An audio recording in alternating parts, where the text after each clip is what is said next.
This is a story of a man who is thought to have been the world's greatest and biggest yet most dangerous drug lord.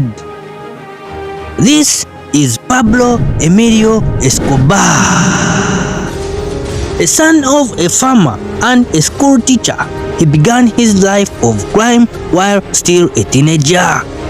His first illegal scheme was selling fake diplomas. He then branched out into falsifying report cards before smuggling stereo equipment and stealing tombstones in order to resell them. Escobar also stole cars, and it was this crime that resulted in his first arrest in 1974. Shortly thereafter, he became an established drug smuggler, and by the mid-1970s, he had helped to form the crime organization that evolved into the famous Medellin cartel. At the height of its power, the Medellin cartel dominated the cocaine trade, earning an estimated $420 million a week, and making its leader one of the world's richest people. With an estimated net worth of $25 billion, Escobar had more money to spend, and he did. He owned private jets, luxury homes, and most expensive parties were his. He even at one time offered to pay off his country's debt of $10 billion if the country would exempt him from any extradition treaties. It is also reported that he burnt about $2 million just to keep his daughter warm. Escobar developed interest in politics, and to win the support of the locals, he built hospitals, stadiums, schools, housing, everything for the poor. His popularity with many locals was demonstrated when he was elected to an alternate seat in the country's Congress in 1982. 2 years later, he was forced to resign after a campaign to expose his criminal activities was launched.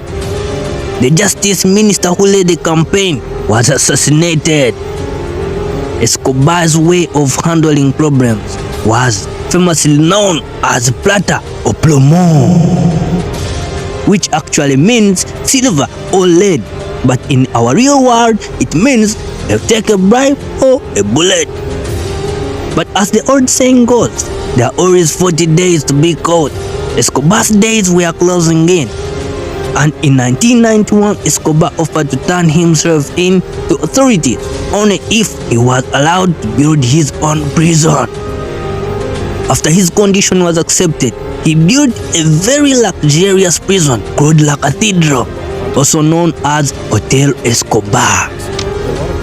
However, after Escobar tortured and killed 4 police officials within La Cathedral, the government decided to move him to a standard prison, a condition he immediately refused. In July 1992, Escobar escaped and the manhunt officially began. On 1st December 1993, Escobar celebrated his birthday with a very luxurious party that led his hideout be discovered.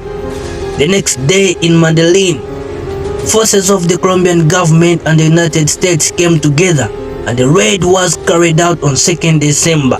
Pablo Escobar was fatally shot during the gun exchange.